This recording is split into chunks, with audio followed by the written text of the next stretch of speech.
네, 여러분, 부부 세미나에 오신 여러분 환영합니다.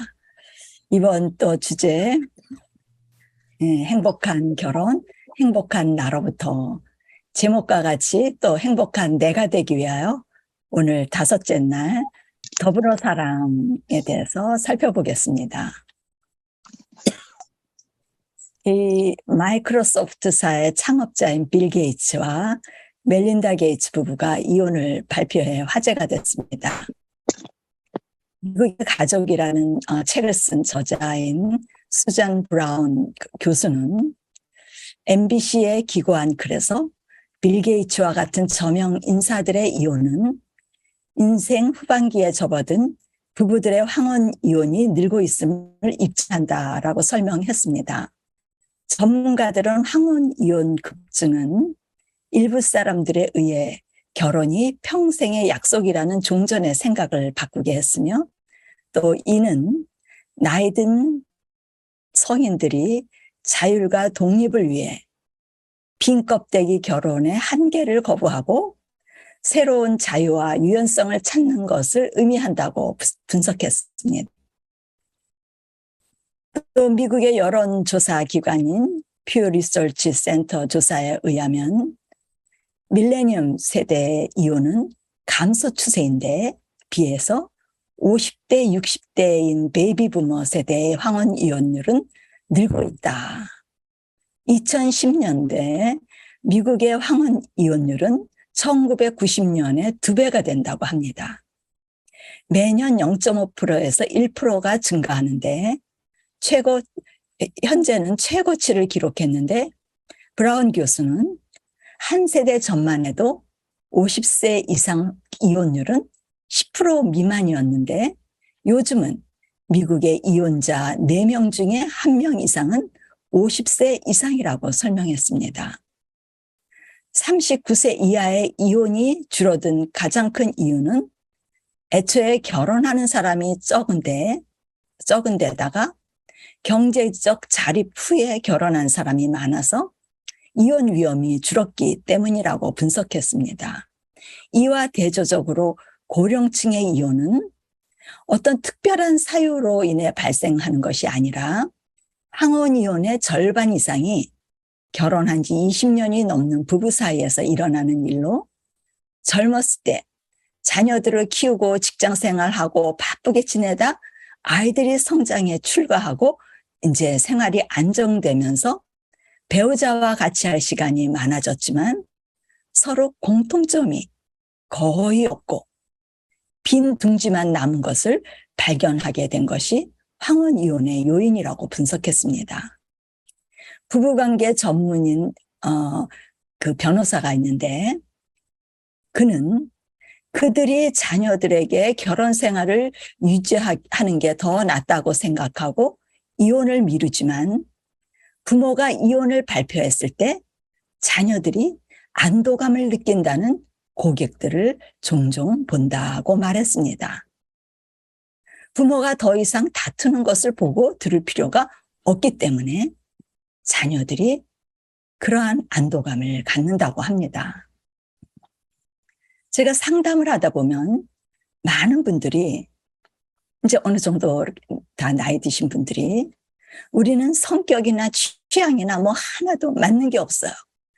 사사건건 다투며 사니 좀 잠이라도 편하게 자자며 각방을 쓴 지가 오래되었다고 하소연하는 사람들이 많습니다. 아이들 때문에 지금까지 참고 살았는데 이제는 화병이 생겨서 이러다가 죽을 것 같아서 더 이상 참고 지낼 수가 없어요. 이제 남은 생에는 좀 자유롭게 살래요 하면서 남편의 울타리에 갇혀 고통스럽게 살아온 결혼 생활에 대해서 자유를 누리기 희망하는 여성분들이 의외로 많습니다. 황혼 이혼을 결심하고 요구하는 쪽은 대부분 여성들이 많은데 황혼 이혼의 근본적인 원인은 외로움이라고 할 수 있습니다. 배우자가 있음에도 불구하고 소통과 공감이 이루어지지 못하고 결혼 생활의 의미를 찾을 수 없게 되어 외로운 감정을 오랫동안 느끼다 우울증에 걸리고 불행하게 지내다 이러한 결론이 내려지게 되는 것입니다. 오늘 이 근본적인 원인이 무엇일까 한번 살펴볼 필요가 있습니다. 결혼을 통하여 가정을 이루면 두 사람이 스스로 공동 목적을 이루기 위하여 전진하게 됩니다. 자녀 교육의 목적이 있고 경제의 목적이 있고 노후 대책의 목적이 있고 삶 속에 부부가 이루고자 하는 많은 목적들이 있습니다. 부부는 이 목적을 잘 이루기 위하여 서로 의견을 제시하고 의논하고 결정하고 계속 연속적인 이런 과정들이 있습니다. 이러한 과정에서 목적을 좀 더 효율적으로 이루기 위하여 부부는 이 방법 저 방법으로 대화를 나누게 되는데 이 과정 속에 일방적으로 자기가 원하는 방향을 주장하거나 상대의 의견을 중시하기보다는 자기의 의견, 상대의 의견은 무시하고 자기 것이 옳다고 하고 옳고 그름을 분별하고 네 것은 옳지 않고 내 것은 옳다라는 자신의 생각과 의견을 표출이 되면서 감정이 실리고 다툼과 갈등이 일으켜지면서 그들이 원하는 바는 목적을 신속히 이루고자 하는 마음이 강하면 강할수록 상대방에게 상처를 주는 일을 함으로써 적대감을 갖게 하는 것입니다. 마음의 공감대가 없어지고 서로 멀어져 가는 일들이 이 일을 진행하면서 이어지는 것입니다. 자신의 의견이 수용되지 않는 상대는 불만이 쌓이고 고민하다 결국은 참는 쪽으로 선택하고 가슴에 묻어두고 쌓이게 되는 과정의 연속은 서로의 관계를 약하게 만들고 자녀들을 위해서 참고 살다 그들이 성장하고 독립하여 목적을 다 이루고 나면 부부는 더 이상 좋은 관계로 남아있지 못하게 되는 것입니다. 어느 부부의 이야기입니다. 서로 열심히 목적을 향하여 살아왔습니다. 남편은 생계를 책임지기 위하여 최선을 다한 결과 여유 있는 삶을 가정에 제공하고 자신의 역할을 충실히 했습니다.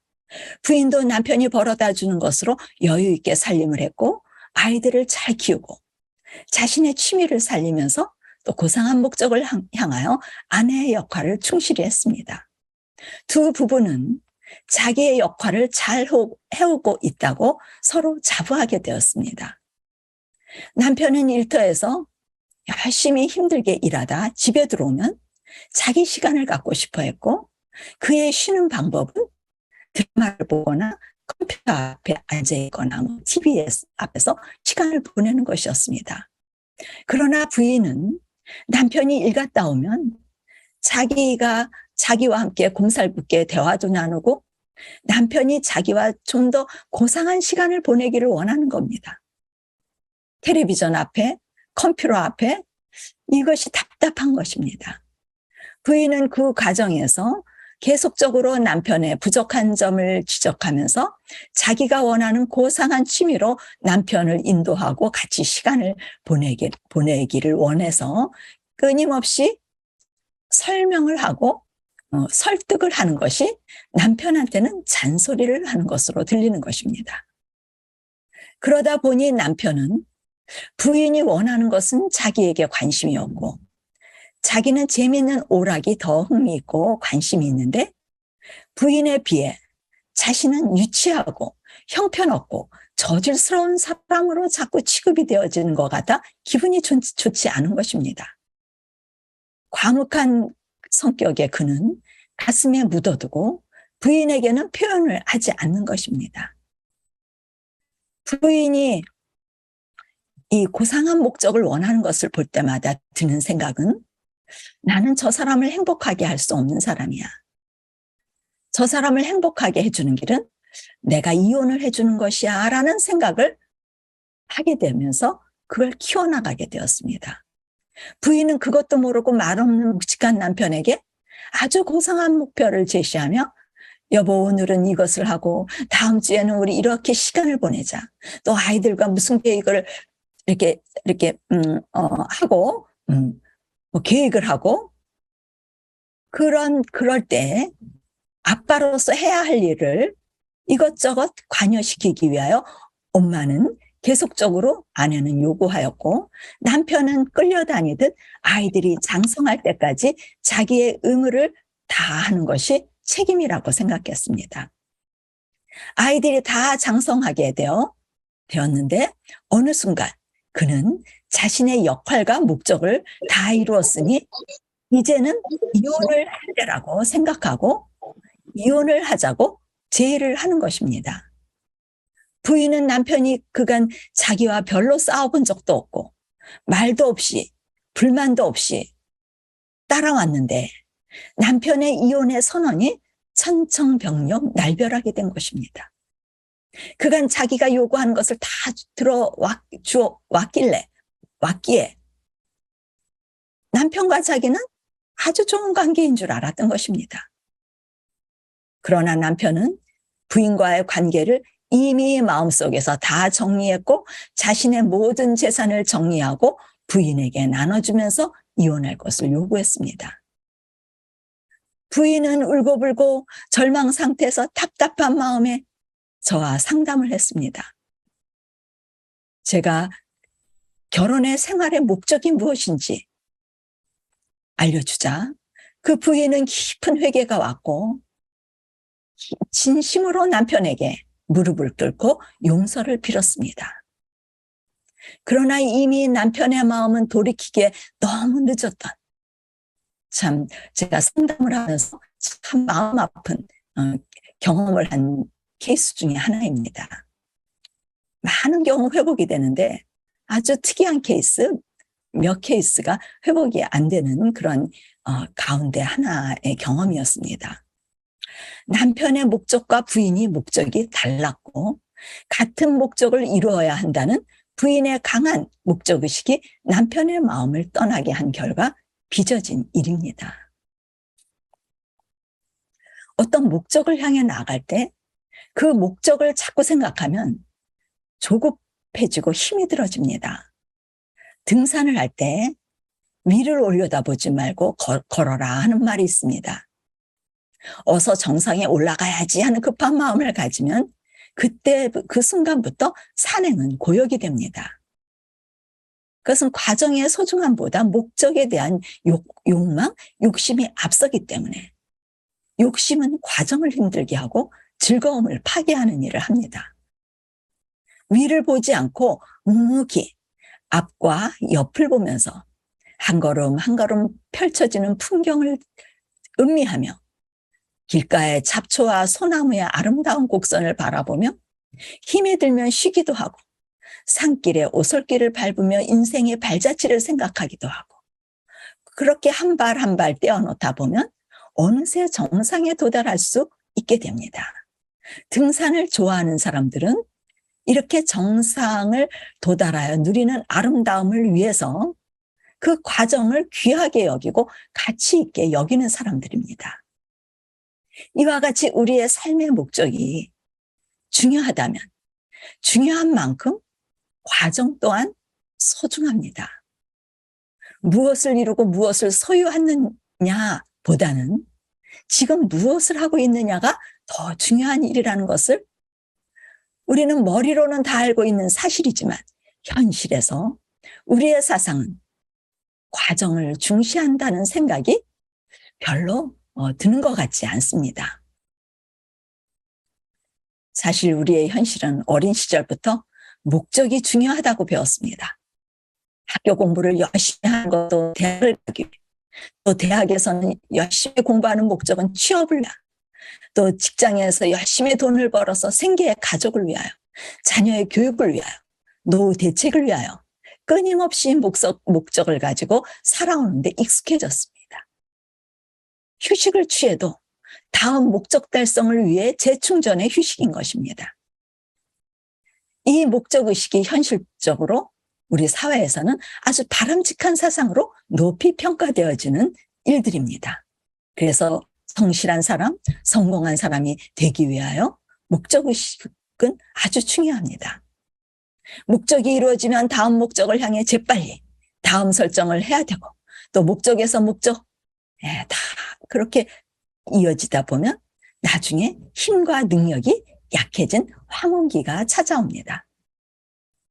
목적은 이루었다고 자부하지만 그 지점에서 고독감, 잃어버린 건강, 같이 누릴 사람이 다 떠나버린 것을 발견하게 됩니다. 가장 가까운 배우자마저도 목적지를 바라보며 끊임없이 질주하다 어느 순간 돌아올 수 없는 위치에 서 있는 것을 발견하게 됩니다. 막상 목적은 성취시켰지만 목적에서 같이 누릴 사랑하는 사람은 옆에 없다는 것을 깨닫는 것은 너무 늦는 것입니다. 돈을 벌고자 하는 목적을 이루기 위해 건강을 잃어버리고 또 건강을 되찾기 위해 벌어놓은 돈을 다 잊어버리고 인생의 목적이었던 돈과 건강은 막상 누려야 할 시간에 모두 잃어버려 현재와 미래를 다 망쳐버리고 현재도 못 살고 미래도 못 사는 우리 현대인들의 삶의 모습입니다. 현재는 없고 미래만 있는 인생을 쏜살같이 달려오다 가장 중요한 행복의 요소인 건강과 사랑하는 사람을 잃어버린다는 사실을 우리는 알아야 됩니다. 삶의 행복은 목표를 이룰 때가 아니라 목표 달성을 위해 나아갈 때 주변 사람의 관계에서 발견해야 합니다. 그것이 삶의 목표입니다. 행복입니다.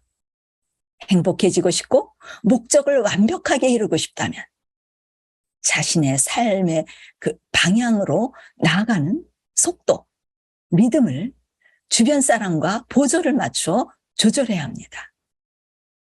목적보다 더 소중한 것이 내 주변에 배치된 사람입니다. 가장 가까이 배치된 사람이 남편과 아내, 가장 가까운 최초의 이웃입니다. 이웃을 사랑하는 사람은 목적이 중요하지 않고 이웃과의 교제의 과정이 중시되어지는 그러한 생각을 갖게 됩니다. 과정을 옆 사람과 즐기다 어느덧 목적지에 이르게 될 것입니다. 목적의 성취가 별로 없을지라도 옆에서 같이 즐기는 사람이 있다면 그로 인해 행복해야 할 것입니다. 계속적으로 즐긴 것으로 인하여 모든 보상을 다 받아왔고 억울할 것이 없게 될 것입니다. 이것이 진정한 현실에 충실한 사람입니다. 우리의 사상에 집요하게 파고드는 목적의식이 있습니다.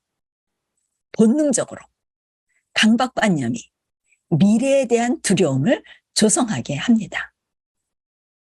이때 필요한 것이 믿음입니다. 이 믿음이 없다면 자신도 모르게 그 과정에서 불안해할 것이고 현재를 즐길 수 없게 될 것입니다. 믿음으로 나아갈 때 매 순간의 옆 사람과의 과정을 즐길 수 있으며 진정한 사랑을 느낄 수 있으며 행복하게 될 것입니다. 믿음으로 나아갈 때만. 내일의 미래가 아니라 현재의 오늘을 사는 것이 지혜인데 이 지혜는 예수님께서만 주실 수 있는 것입니다.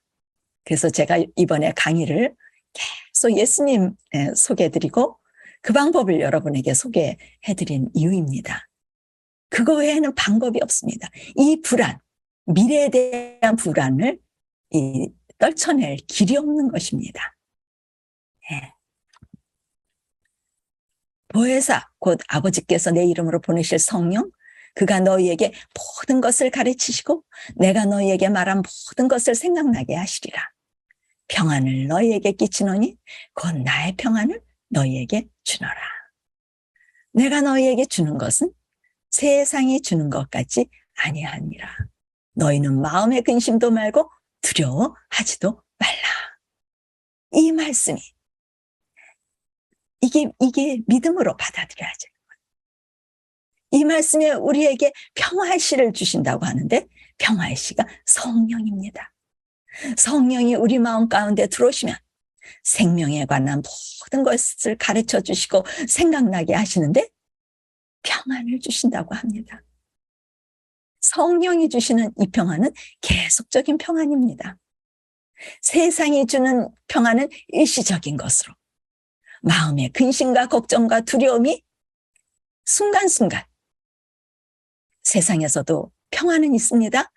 그러나 순간순간 느껴지는 평안, 끊어지는 평안. 그러나 성령께서 주시는 평안은 영속적인 평안이라고 합니다. 죄인들에게 필요한 것이 그분의 지속적인 평안입니다. 이것이 우리가 노력해서 그때그때 생각을 바꾸어 만들어내는 일시적인 평화가 아닌 오로지 그리스도께서만 주시는 평안입니다. 우리가 스스로 책을 보기도 하고 수련을 통해서 또 마음을 또 정리함으로써 또 감동적인 예화를 통하여 또 여러 가지 방법을 통하여 이례적인 평화를 얻기도 합니다. 그것도 가치가 있습니다. 그러나 창조주가 주시는 것은 진리로서 영속적인 평안으로 그 진리를 주시는 분이시기 때문에 진리는 계속 존재하는 것입니다. 진리가 끊어졌다, 이어졌다 하는 게 아니라고 그랬죠? 네. 생명이 유지돼야 하는데 생명은 끊어졌다, 죽었다, 살았다 하는 것이 아니라고 그랬습니다. 생명의 열매가 나타나려면 끊임없이 생명이 공급되어야 되듯이 이 평안이 우리에게 끊임없이 공급되는데 성령을 통하여 그분이 우리 안에 생명의 씨로 들어오시면 그래서 그것을 간직하면 그분이 생명에 관한 모든 것을 가르치고 생각나게 하고 사상을 지배하여 생명 현상이 일어나게 하는데 그것이 근심하지 않고 두려워하지 않는 걱정이 없는 그것이 생명 현상입니다. 그분의 쉼의 품성, 평안이 지속됨으로써만 열매가 맺혀지게 되는 것입니다.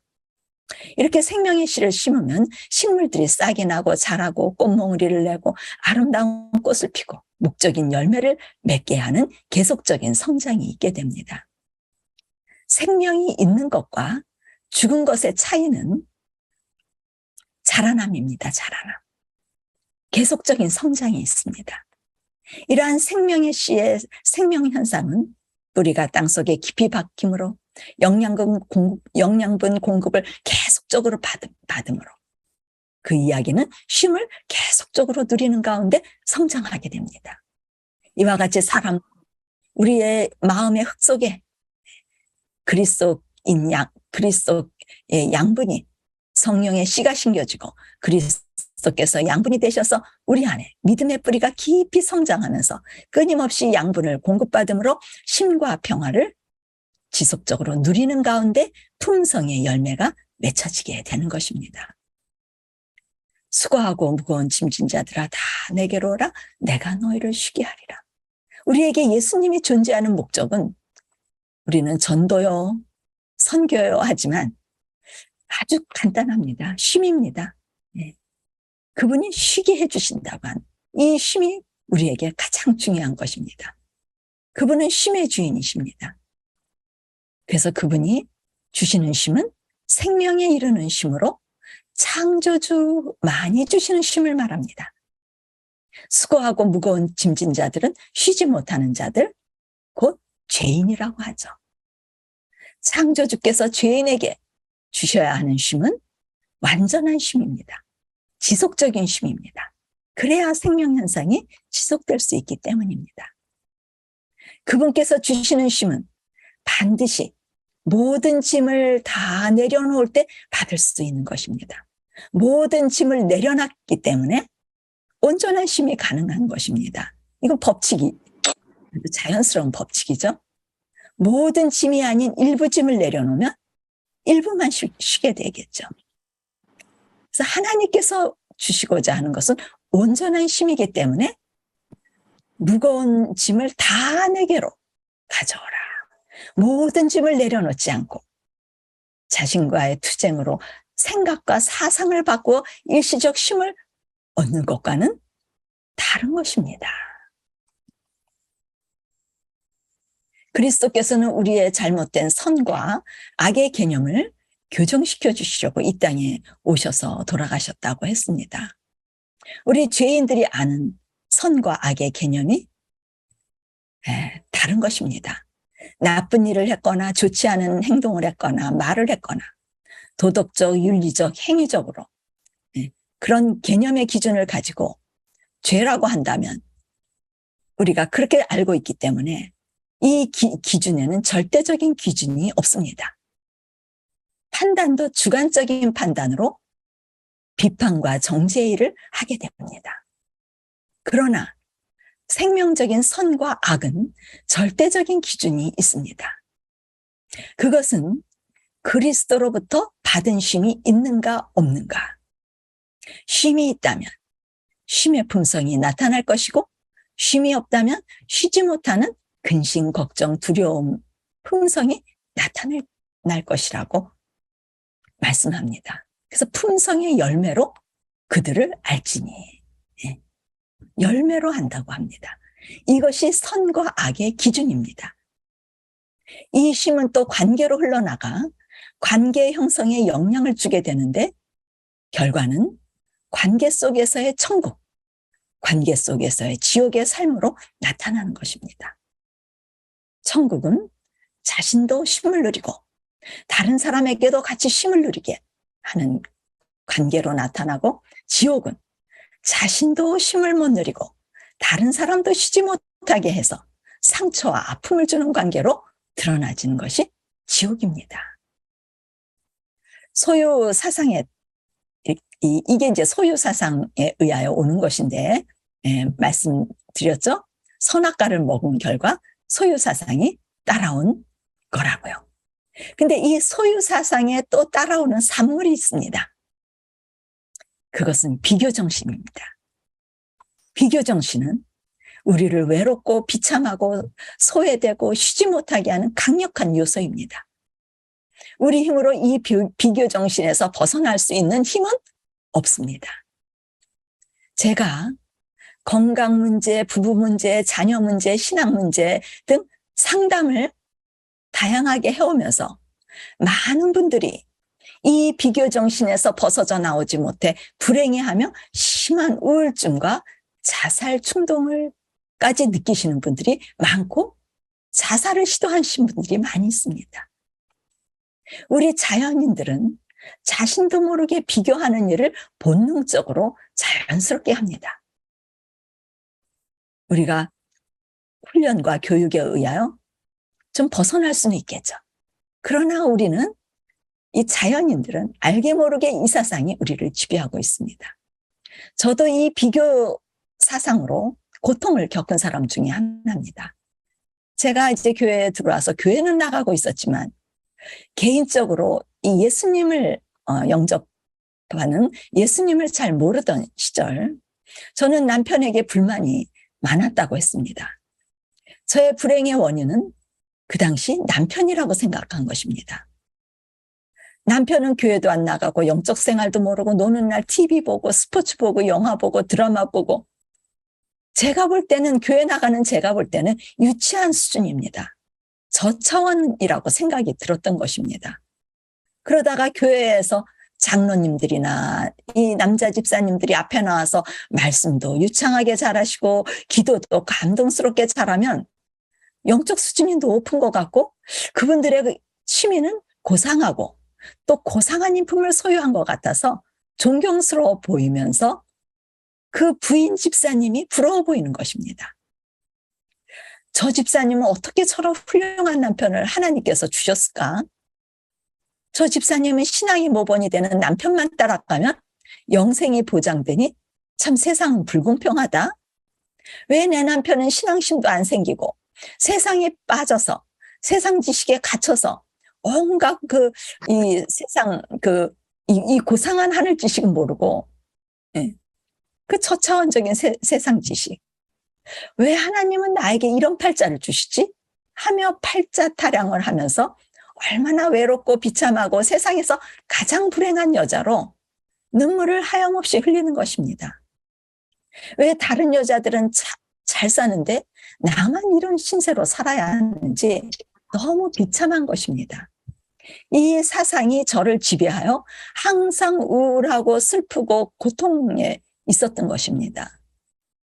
이 과정을 거쳐 성령께서 제게 알려주신 깊은 회개의 과정이 있었다고 했습니다. 이 회개의 과정을 통하여 저는 거기서 벗어져 나올 수 있었습니다. 이 우울증은 반드시 회개가 오면 거기서 완전히 회복될 수가 있어요. 네. 이렇게 계속적인 회개의 결과 제가 남편이 우상이었다는 걸 알게 되고, 또 그것으로 인하여, 이 우상을 품고 있음으로 인하여 제 마음에 다른 부인의 남편을 탐하는, 또 알게 모르게 부러워해서, 그건 무엇을 의미하냐면 나도 저런 남편과 살았으면 좋겠다라는 그 마음이 바로 간음죄였다라는 것을 알게 되고, 또한 탐심의 죄였다는 것을 알게 되었습니다. 이 회개 없이는 저는 스스로 결코 그 어둠에서 빠져나올 수 없었는데, 이 회개는 쉼으로 인도하는 반드시 통과해야 하는 터널로서 이 회개의 긴 터널을 통하여 밝은 빛으로 빠져나온 것이 예수님의 품입니다. 이 회개의 과정은 세상이 완전히 거꾸로 되었다는 것을 알게 하는 과정. 네. 네.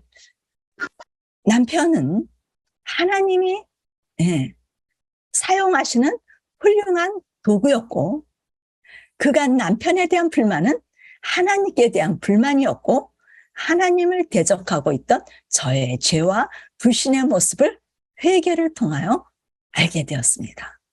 그때부터 남의 남편 전혀 부럽지 않았고, 아무리 훌륭해 보이는 다른 사람의 남편이 있어도 전혀 비교하고 싶지 않았고, 저의 남편이 가장 적합한 최선의 남편, 최상의 남편이 된 것입니다. 나 같은 사람을 부인으로 여기며 인내해준 남편이 되려 고맙고 감사할 뿐이었습니다. 남편이 신앙을 안 해도, 소유한 것이 없어도 그런 것에 가치를 두지 않게 되었으며, 모든 불만이 사라지고 더 이상 탐심의 죄가, 간음죄가 완전히 그때 이후로 사라진 것입니다. 남편과의 완전한 평화가 있었는데, 하나님의 이 은혜는 쉼과 마음의 천국을 주시는 것이었습니다. 이렇게 비교 정신이 사라지자 마음의 천국은 이르러 오는 것입니다. 남편과 제가 함께 어떤 일을 할 기회가 오면 하나님이 허락하신 남편과 쉼을 누리는 즐거운 시간이라고 생각하며 마음의 준비를 합니다. 가령 밭에 야채를 심어야 하는데 고랑을 파는 일을 한다거나, 또 짐승이 들어오지 못하도록 펜스를 친다거나, 집안일을 이렇게 수리를 한다거나 같은 작업을 도와주고 하면서 이야기를 하게 되죠. 남편의 생각, 저의 생각. 제 생각에는 같이 어떤 일을 추진할 때 여러모로 제 생각이 더 효율적이고 합리적인 것 같아서 남편한테 제안을 하면 뭐 받아들여질 때도 있고, 또 생각대로 남편이 자기 생각이 더 이렇게 합리적이라고 할 때가 있습니다. 그럴 때 제가 아닌데, 여보 왜 그렇게 하는 거야?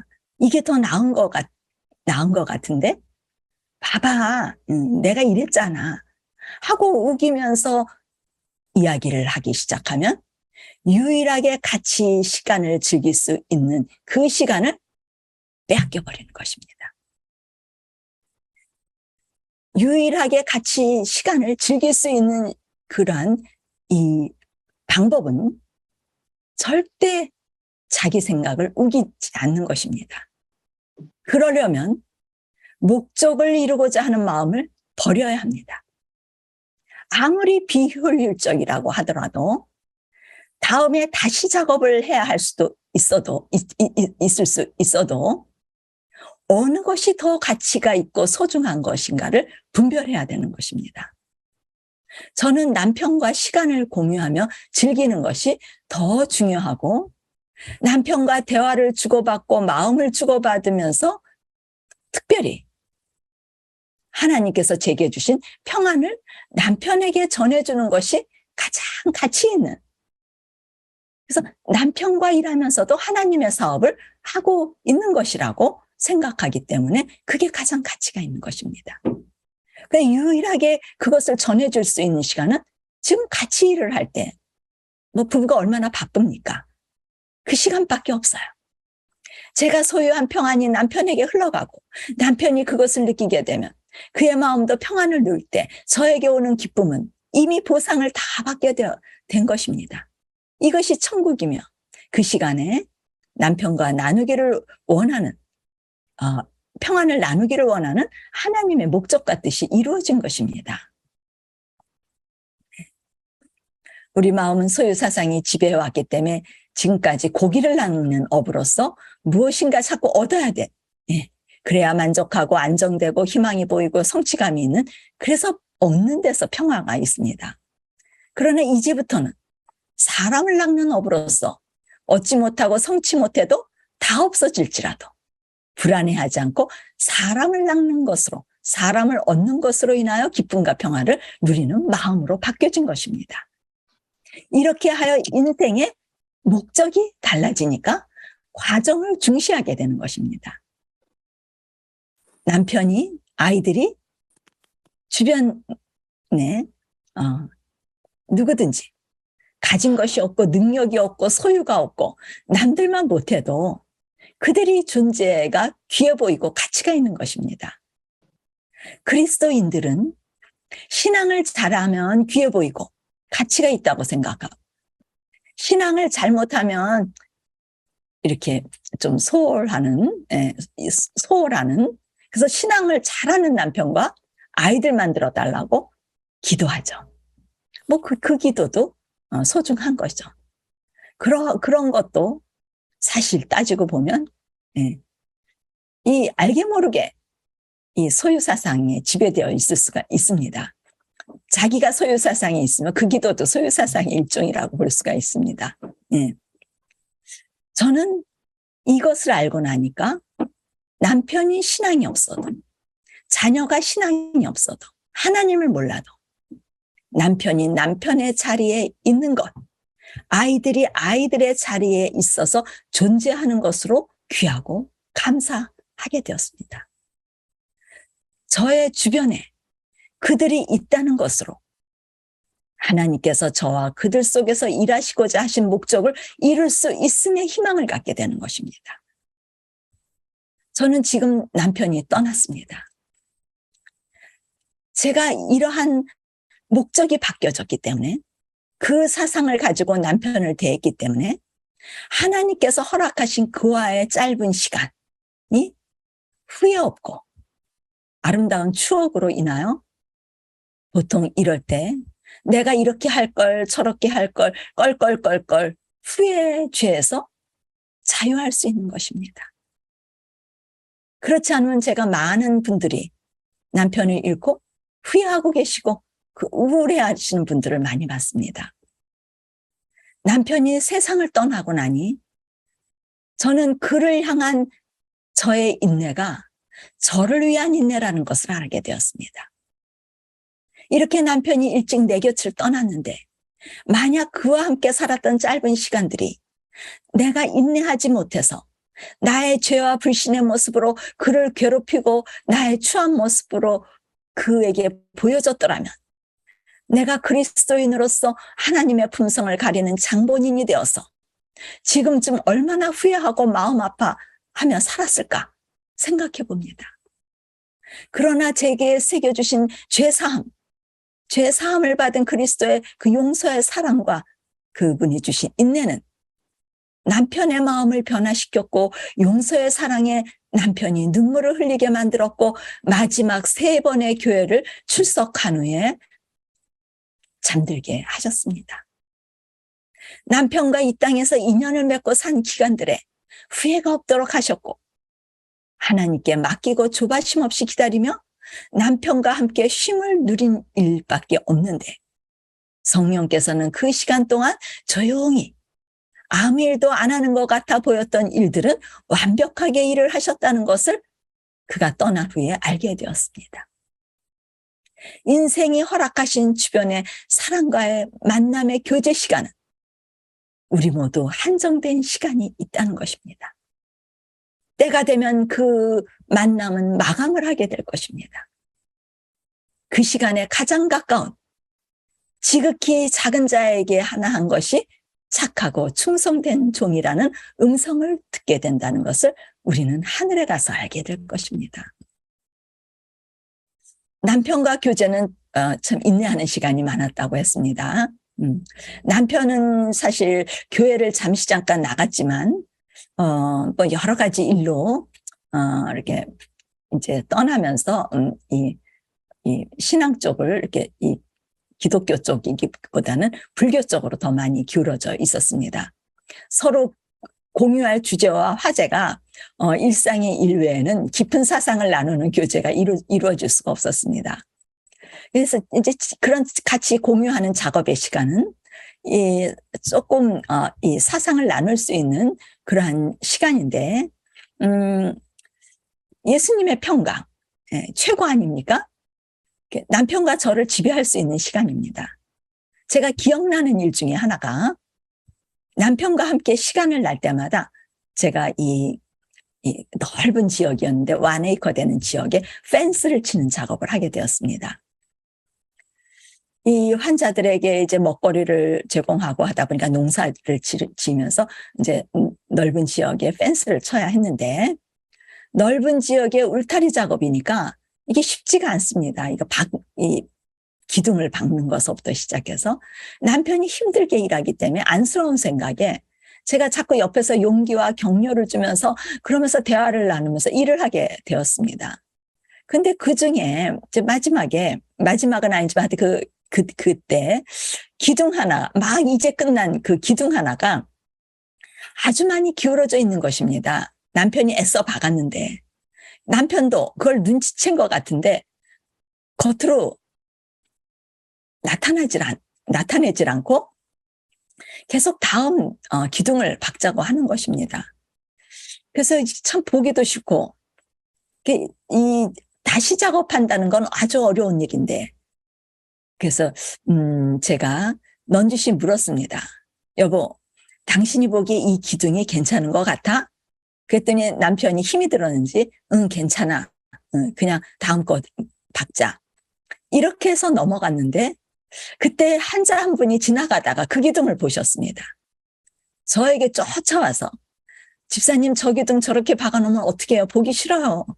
빨리 남편한테 얘기해서 고쳐달라고 하세요. 일할 때 고쳐야지 저렇게 놔두면 이거 다 뜯을 수도 없고 이거 엉망이에요. 안 돼요. 그러나 제가 그 환자분께 할 수 있는 말은 작품은 보기 싫어도 괜찮아요. 라고 말했습니다. 이러한 일들이 우리 관계 속에서 흔히 많이 일어나는 일들이었습니다. 작업의 효율성은 없지만 남편과 이루는 품성의 효율성 때문에 이럴 때 더 그 효율은 드러나게 됩니다. 그러던 어느 날 남편이 지나가면서 이거 왜 이렇게 기울어져 있지? 이상하네. 손을 봐야겠네. 하면서 이 기둥이 다시 뽑혀져서 다시 박히는 그래서 좀 긴 시간에 작업을 했지만 그 다시 박는 작업은 1년 후의 일이었습니다.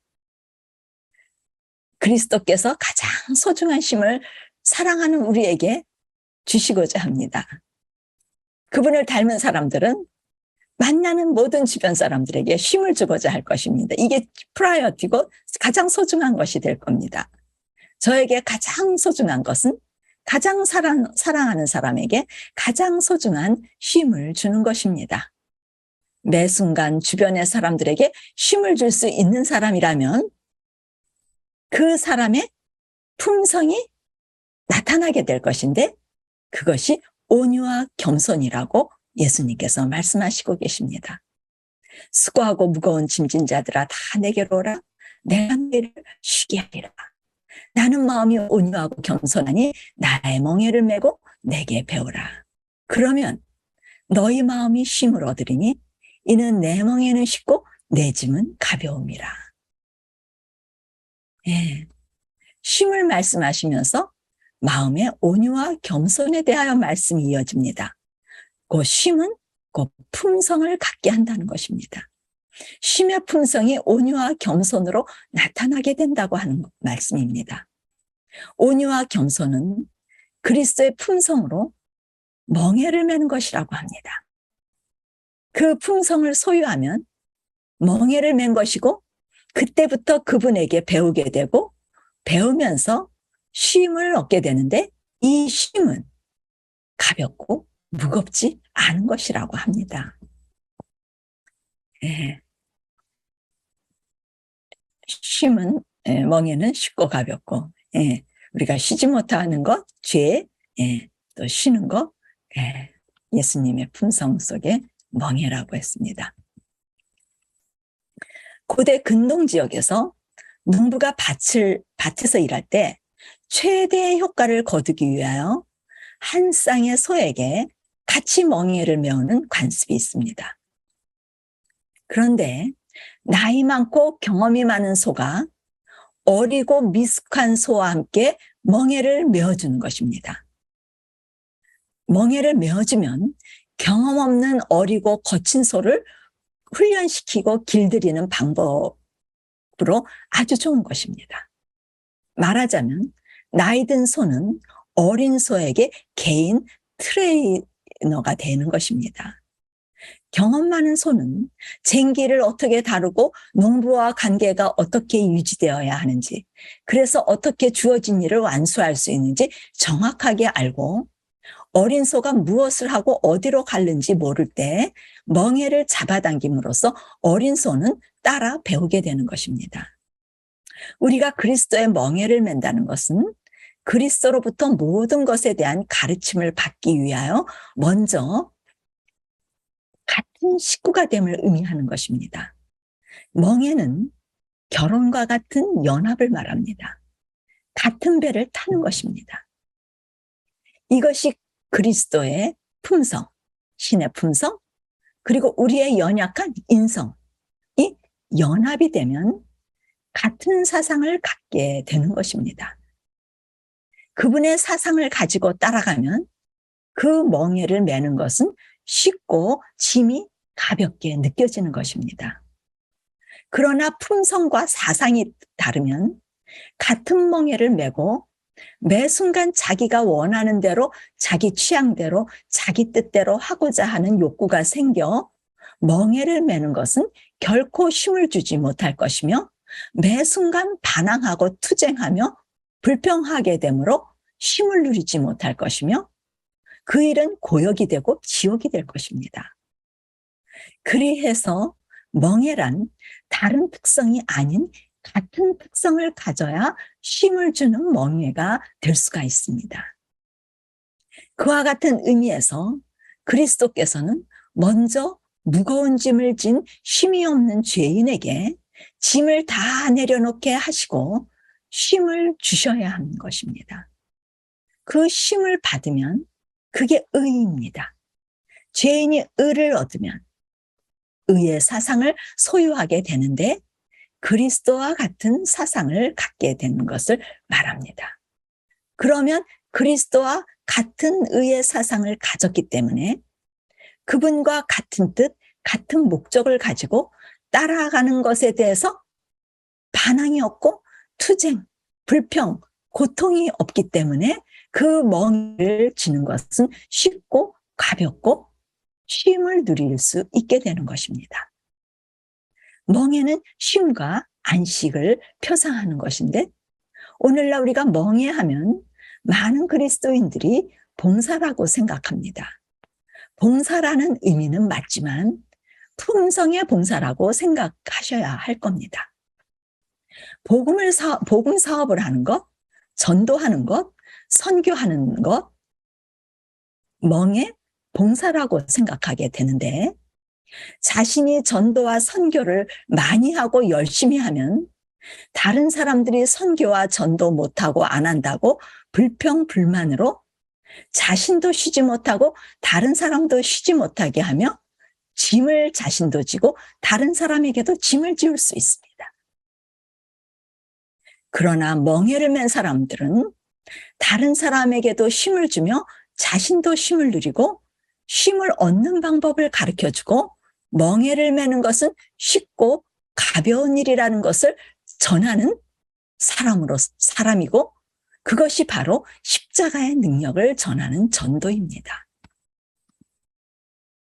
소가 멍에를 메고 밭을 가는 광경을 보고 있던 어떤 여행자가 중동에서 어린 새끼가 엄마 소와 함께 힘겹게 밭을 갈고 있는 것이 안타까워 농부에게 물었습니다. 왜 저렇게 어린 소에게 멍에를 메어 힘들게 고통스럽게 하느냐고 묻자 농부는 실제로 멍에는 어미소의 목에만 걸려 있고 아기 소는 그 멍에 속에 목만 집어넣게 하는 것이라고. 그래서 어미소가 힘을 쓰고 끌고 가며 어미소가 멍에를 혼자 메고 밭을 갈기 때문에 어미소는 힘이 들어도 새끼소는 그냥 따라가기만 한다고 말했습니다. 이와 같이 모든 멍에는 어미소인 그리스도께서 지시고 자신과 연합만 하면 새끼소인 우리는 따라만 가는 것입니다. 중요한 것은 멍에를 매는 연합의 일입니다. 그런데 인간의 농부는 임의로 새끼소를 연단하기 위하여 새끼소의 허락 없이 멍에를 매게 할 수 있지만 하늘 농부는 인간과는 달리 억지로 멍에를 매게 할 수 없고 반드시 사전에 본인의 허락을 받아 연합의 조건에 허락할 때, 맞추어질 때 멍에를 매게 하실 수 있습니다. 먼저 자신을 모두 맡기는 믿음이 있는 사람에게만 멍에를 맡길 수 있습니다. 믿음이 있는 사람들은 기꺼이 자기의 심령의 온갖 우상과 그 더러운 것들을 정결케 되도록 허락을 하였고 십자가의 용서의 경험을 통하여 그분과 함께 십자가의 길을 가기로 동의하고 자신의 것을 온전히 맡김으로 자신의 것을 다시는 주장하지 않는 자아부정을 허락한 사람들입니다. 그들은 자신의 생각과 의견과 감정을 버리고 반항하지 않고 따라가는 일이 멍에를 메고 따라가는 일이 즐거운 사람들입니다.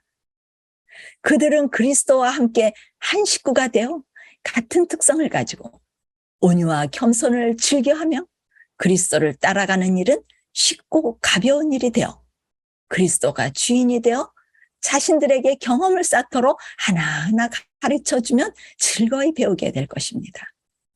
이 일은 우리의 모든 짐을 내려놓지 않으면 결코 이루어질 수 없는 일이라고 합니다. 짐을 내려놓을 때 많은 사람들은 일부만 내려놓고 회개 다 했다라고 말합니다. 한 번 회개하면 회개한 걸로 압니다. 또 많은 회개가 있었으면 이제 다 회개했다라고 생각할 수 있습니다. 그러나 그리스도께서 요구하시는 것은 모든 짐입니다. 일부의 짐도 회개로서 회개가 오지만 모든 회개가 아닌 일부의 회개는 일부의 쉼만을 누리고 일부의 쉼은 일시적 쉼과 평안을 누릴 수 있습니다. 그러나 모든 짐, 모든 회개만이 완전한 그리스도의 평강과 쉼을 누릴 수 있게 됩니다. 그분께서 주시는 쉼과 평안은 그분이 모든 짐을 가져가실 때 항상 평화가 지속될 수 있는 진리의 평강이 지어지게 됩니다. 이러한 쉼을 주시기 위하여 성령께서 단순한 믿음과 자아를 완전히 포기하는 일을 선택하도록 우리를 성령을 통해서 도와주십니다. 그 일을 하도록 우리는 마음을 허락하고 자신을 재창조하시도록 그분을 우리의 심령에 들어오시도록 초청하고 마음을 비우고 문을 활짝 열어야 합니다. 내 마음속에 무엇인가 있으면 절대로 문을 안 엽니다. 뭔가 더 소중한 것이 있으면 열 수 없습니다. 이 모든 것이 비워질 때 우리는 활짝 다 열게 되어 있습니다. 우리 자신을 굴복시키고 완전히 바칠 때 굴복시키신 분이 들어오셔서 자기의 사업을 맞춰질 수 있도록 우리는 허락해야 합니다. 그리스도께서 모든 짐을 내려놓고 안식의 주인으로서, 쉼의 주인으로서 쉼을 얻는 일이 죄인에게는 십자가에서 죄사함을 얻는 경험입니다. 십자가는 완전한 안식의 표입니다. 표상입니다. 죄인이 그리스도와 함께 죽게 되면 완전한 안식을 얻는데 이것이 의를 얻는 경험, 쉼을 얻는, 쉼을 얻으면 그분으로부터 솟아나는 샘물, 끊이지 않는 양식, 솟아나는 사랑, 그것들이 은혜와 희생이 기쁨과 즐거움이 되고 재미있고 하고 싶어 하는 일로 사랑의 힘을 받아 행하는 이 일이 안식을 얻는 것이고 쉼을 얻는 일입니다. 그래서 의와 쉼, 안식 다 생명에 관한 단어입니다. 이 일들은 생명의 일이 일어난 후에 오는 현상입니다. 동시에 일어나는 현상입니다. 네. 후라고라기보다는 같이 일어나는 현상입니다. 네. 생명을 주실 때 쉼을 주시고 의를 주시고 안식을 주시고 하나님께서 창조하실 때 무질서하게 마음 내키는 대로 창조하신 게 아니라 순서와 절차와 질서 있게 창조하셨는데 이것은 한치의 오차도 없이 순서적으로 일어나야 생명 현상이 일어날 수가 있는 것입니다. 순서가 뒤바뀌면 결코 창조의 일이 일어날 수 없습니다. 왜냐하면 진리이기 때문에. 하나님의 생명법은 진리이기 때문에 변경될 수도 없고 하나님도 변경하실 수 없는 원칙입니다. 생명법의 귀중한 원리는 먼저 죽어야 사는 원리입니다. 죽지 않으면 생명이 없는 것으로 죽음과 부활의 생명이 순서적으로 일어나야 하는 것입니다. 그러한 의미에서 쉼은 죽음이며 전도는 부활의 삶으로 따라오는 것으로 우리 안에 먼저 그리스도를 모심으로 하나님의 형상이 회복되어 안식과 쉼을 얻고 쉼의 품성이 나타나면 안식일이 지켜지게 됩니다. 유대인들과 같이 안식이 없어도 안식일을 지키는 것은 아무 의미가 없습니다. 그리스도로부터 안식을 얻지 못하면 안식을 지키는 사람들에게는 쉼의 품성이 나타나지 않아 안식일을 잘 지키면 지킬수록 정죄정신만 나타나는 것입니다. 반드시 그리스도를 마음에 모셔서 안식이 회복되면 6일째 하나님의 형상이 회복되면 7일째 안식일 안으로 안식일이 창조가 되는 안식일 안으로 우리는 쉼의 안으로 들어가는 것입니다.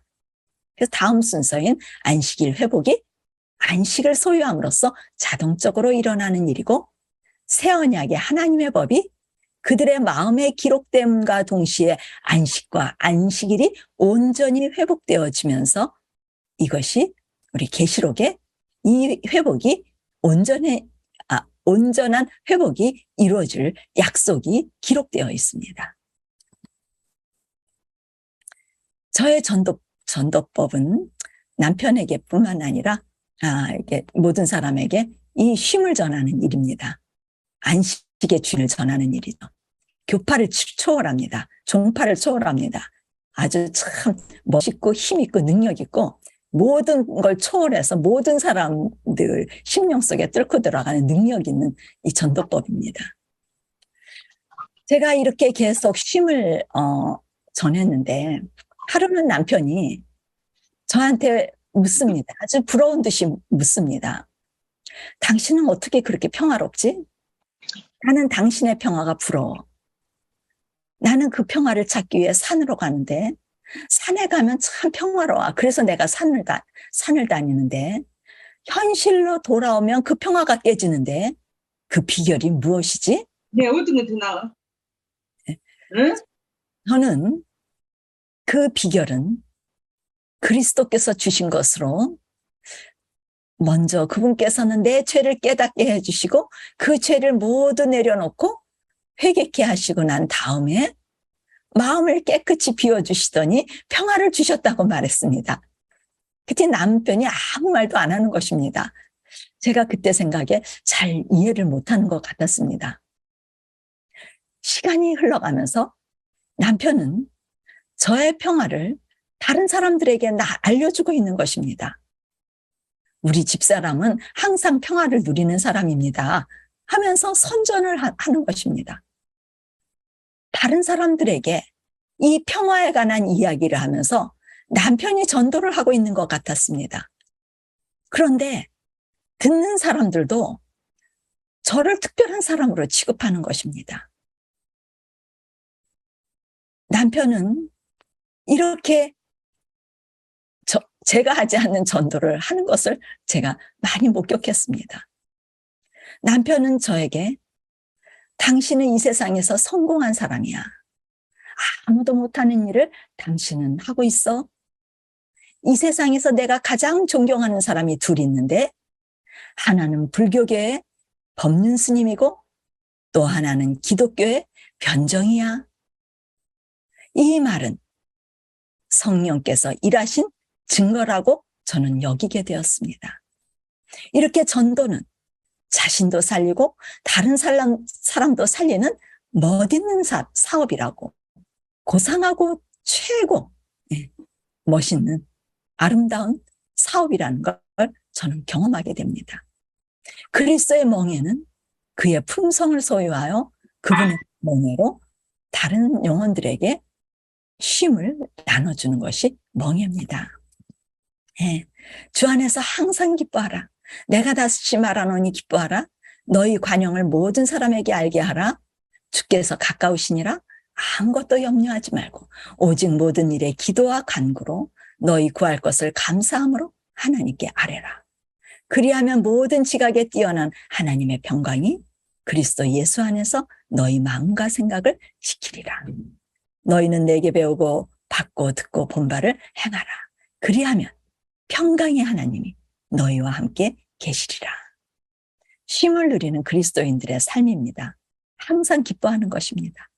아무것도 염려하지 말고 그리스도의 평강이 마음과 생각을 항상 지키는 것입니다.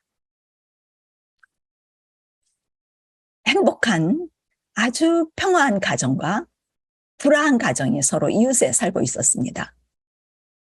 행복한 가정은 매일 이렇게 싸움이 없는 것입니다. 가족끼리 항상 화목하고 싸움의 소리를 들어본 적이 없습니다. 그 옆에 사는 불화한 가정의 아버지가 자기네 가정은 맨날 싸우는 겁니다. 안 싸우는 날이 없이. 그래서 시끄럽습니다.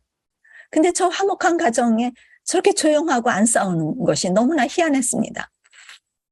저 가정은 어떻게 저렇게 화목할까? 궁금하게 여긴 이 불화한 가정의 아버지가 화목한 가정의 아버지에게 물었습니다. 여보시오, 우리 집은 이렇게 매일 싸우는데 당신 집은 어떻게 그렇게 화평할 수 있습니까? 그 비결이 뭡니까? 하고 물었더니 화목한 가정의 아버지가 하는 말이 네, 당신 집은 모두 의인들만 사시는군요. 우리 집은 모두 죄인들만 산답니다. 라고 대답했답니다. 의인이 많으면 싸움이 많습니다. 의인처럼 살고 의인이 되려고 하면 누가 잘못했는지를 가려야 하고 시비를 가리려다 싸우게 되는 것입니다. 그러나 죄인으로 살게 되면 누군가 죄를 지으면 너도 죄를 짓니? 나도 죄를 짓는다. 너도 죄인, 나도 죄인. 우리 모두 죄인끼리 큰 죄인, 작은 죄인 시비 가릴 거 의미가 없는 것입니다. 그저 이신전심, 죄인의 마음은 죄인이 아는 것입니다. 죄사함의 경험을 해야 모든 죄인을 그런 눈으로 바라볼 수 있고, 왜냐하면 자기가 어떤 죄인인 것을 알기 때문에 모두 죄인으로 받아들이고 죄인들이 죄를 짓는 건 당연하다고 생각하고 죄 짓는다고 정죄하지 않게 됩니다. 자신도 용서받은 죄인, 다른 사람들도 용서받을 죄인. 먼저 용서받았다면 다른 사람은 앞으로 용서받을 사람의 차이만 있을 뿐입니다. 모두 도토리 키재기로 다 죄인끼리 손가락질 할 필요가 없는 것입니다. 죄인은 단지 쉼만이 필요한 사람들로서 먼저 죄인이란 걸 알면 또 다른 죄인에게 자신이 누리는 쉼을 전하고 나눠주는 것밖에, 알려주는 것밖에 할 일이 없습니다. 이렇게 죄를 알고 나면 부부의 관계, 또 이웃과의 관계, 자녀의 그 관계 속에 그 가치를 알게 되고 하나님께서 허락하신 그 가장 가까이 있는 그 천생연분의 짝을 받아들이고 쉼을 얻고 그분의 멍에를 메고 쉽게 따라가게 됩니다. 이제 우리 인생의 긴 여정이 혼자 살게 되어 있지 않고 하나님께서 더불어 살게 만들어 놓으셨습니다. 남편은 아내를, 아내는 남편을 통하여 하나님의 선하신 뜻을 이루고자 만남을 허락하셨고 영원한 생명을 얻는데 꼭 필요한 사람으로 상대의 존재의 가치를 귀히 여기도록 허락하셨습니다.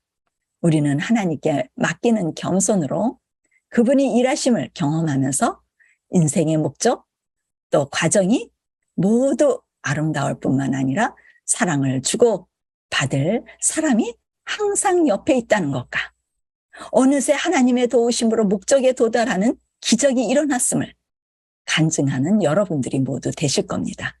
그리하여 건강과 주변에 사랑하는 사람과 행복이 모두 주어져 하나도 잃어버리지 않고 인생의 목적이 모두 이루어졌음을 여러분들은 고백하시게 될 겁니다. 주 안에서 항상 기뻐하며 아무것도 염려하지 않고 하나님의 평강이 여러분들의 마음과 생각을 지키시게 될 것입니다. 이번 야영회를 계기로 여러분들의 생애에 관계에서 펼쳐지는 모든 사랑과 모든 일들이 여러분의 행복을 위하여 마련하신 도구임을 알고 모든 짐에서 자유하시고 쉼을 마음에 담고 각자의 삶으로 돌아가시는 여러분들이 되시기를 바랍니다. 앞으로 여러분이 계시는 곳마다 행복한 가정, 행복한 교회, 행복한 사회를 만드시고자 하시는 하나님의 뜻이 여러분을 통하여 이루어지시길 바라고 천국 복음이 여러분을 통하여 전파되시기를 기도합니다. 그간 부부 세미나에 꾸준히 참여해 주신 여러분 감사합니다. 하늘의 빛이 여러분의 가슴을 풍성히 충만히 채워주셨으리라 믿습니다. 그동안 이 줌의 진행을 위해서 수고해 주신 사회를 보신 윤석원 목사님, 또 뒤에서 기술 담당해 주신 박인성 목사님, 또 우리 임용균 장로님, 그의 딴 목사님들 다 감사를 드리고 그간 일주일간 시간과 수고를 허락하신 모든 분들께 하나님께서 보답해 주시기를 기도합니다. 모두 협력해서 이번 야영회가 잘 마쳐짐에 하나님께 감사를 드리며 여러분 가운데서 혹시 상담이 필요하신 분이나 이런 세미나의 기회가 주어진다면 참석하기를 원하시는 분들은 연락처를 채팅장에 써주시면 계속적인 교제를 나누도록 하겠습니다.